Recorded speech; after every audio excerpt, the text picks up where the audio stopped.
Good evening, Bahamas. Coming up tonight, power reportedly restored to 80% of Nassau more than a week after Matthew. Still a long road ahead for Androsians after the storm. Could the good reputation of the Bahamas be a hindrance in time of need? And as always, we count down our top quotes of the week.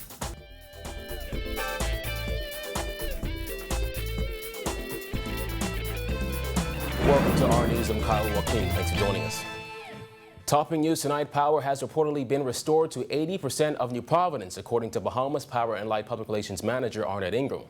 More than a week after Hurricane Matthew blew down power lines and trees, leaving thousands in the dark, BPL is still in the process of fixing utility poles and restoring power to the island. Now, according to Ingram, crews are now about to tackle the Marshall Road area, which was one of the hardest hit areas on the island with massive flooding. There are also homes in areas like Lamumba Lane in southeast New Providence, which Ingram says got serious flood damage as well. Crews were also said to be in South Beach, but had work slowed down due to the rain. She added that by the end of the week, BPL expects to have New Providence substantially restored, aside from small pockets with individual damage. Now, for homes like those in the Marshall Road area and some parts of southeast New Providence that were submerged in floodwaters, to have power restored, they must first be declared water-free. The following measures must also be taken, but only by the holder of a Bahamian electrical license. All receptacles, switches, and wires submerged in water must first be removed and replaced. Conduits with water are to be blown, all exposed water breakers must be replaced, and service equipment that were in water are to be cleaned, dried, and sprayed with safety solvent or WD-40. According to Ingram, those measures are to be verified by the designated Ministry of Works electrical inspector before power is reconnected. While residents in Low Sound, Andros are still reeling from the devastation of Hurricane Matthew, our Christina McNeil traveled to the settlement earlier this week and listened to the stories of those residents who saw intense storm surges wash through their homes. Here's her story. And when I saw the water coming, it was like a surprise to me. All right, but it didn't really get to my head to cause me to lose my touch. I realized after that I got to make an escape and I got to find a way out. And the water in my house was up for those lights up there. That's the height of the water. Deacon Mitchell Johnson was at home with his wife, Maud, when Hurricane Matthew swept in. Johnson recalls watching waves of storm surges roll into his home, prompting him and his family to break through a window to escape to higher ground. I've been through Hurricane Betsy, I've been through Hurricane Michelle, and then water never ran. But I believe it was a tsunami. I'm not too sure, but I believe because the way the water rise and so high, I believe it was tsunami along with that. Because the water that's come faster than gone out fast. Swim going on the outside, he held me out to the window, swim with me on ground where I could have touched. The Johnsons fled to their daughter's house across the street, which was also flooded. Johnson says everything in his home was destroyed except clothing, which he packed in a closet overhead just days before the storm. Johnson says he has never seen a storm like Hurricane Matthew in his life. He says he's thankful that the storm did not strike during the night. Life is lost, and that's the good part about it. But I knew if it had happened in the night, we would have had a serious demonstrated here in Low Sound. Because we had a lot of bodies. If you notice carefully, there's a lot of homes been blown away. A lot of people don't have shelter now, and they will not have life.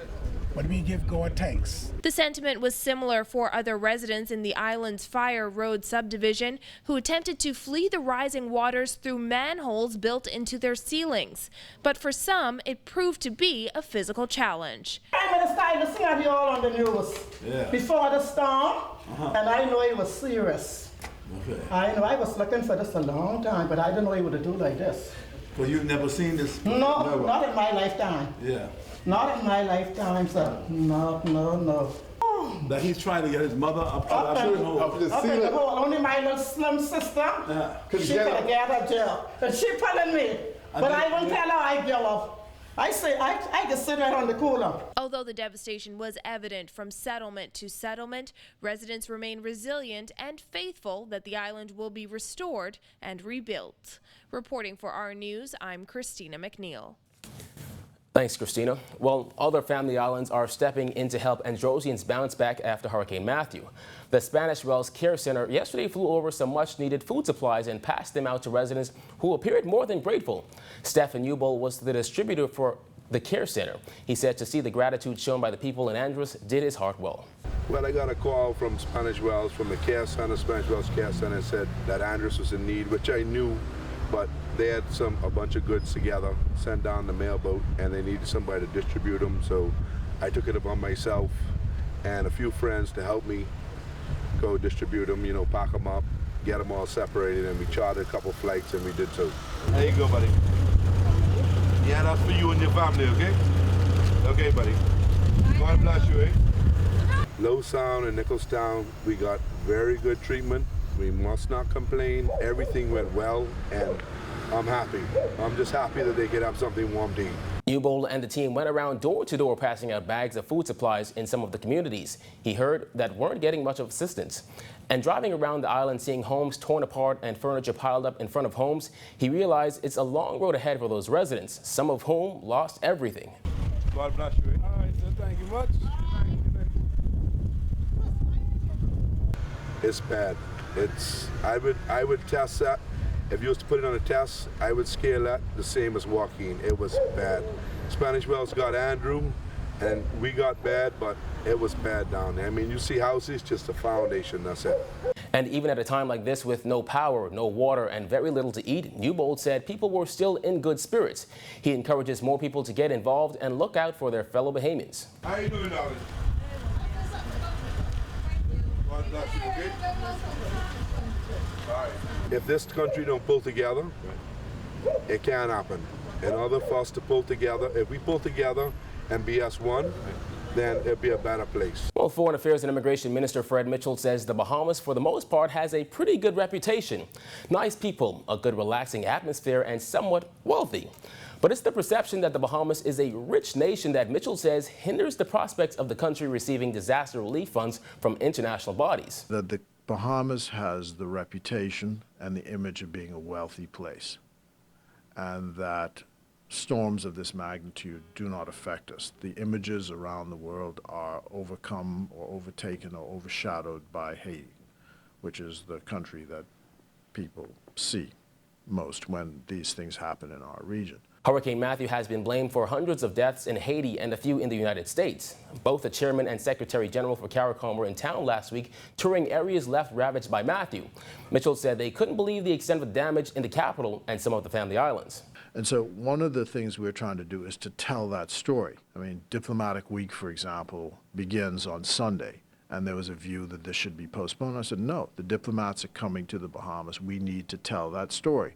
The story of GDP per capita. The government is now seeking to raise a bond of $150 million. Mitchell said while international organizations sympathize with the Bahamas on Matthew, it doesn't appear as though they understand the financial constraint the country is now in. Prime Minister, when he spoke, said last week the country was shut down for 3 days, didn't collect revenue for 3 days. That's $30 million that didn't go into the Treasury. And we have to pay for a rebuilding effort that's going to be in excess of $400 million. So where are we going to find the money to do this? We have to raise a bond, and the bond is going to be at commercial rates. This is what we talk about when we go to these international fora and we say, you can't look at the Bahamas and look at us and say, because of the GDP per capita, which is around $22,000 per person, that you know, we can't get the concessionary lending which is necessary for the adaptation and mitigation of these kinds of storms arising out of climate change. Mitchell said there's an upcoming conference in Marrakesh next month where the government intends to make that case. The Secretary General, when he spoke to me, said that he just spoke to the EU about trying to get support for the Bahamas. And the EU's response is the GDP per capita of the Bahamas is too high, so it can't qualify for the concessionary lending. So that's our problem.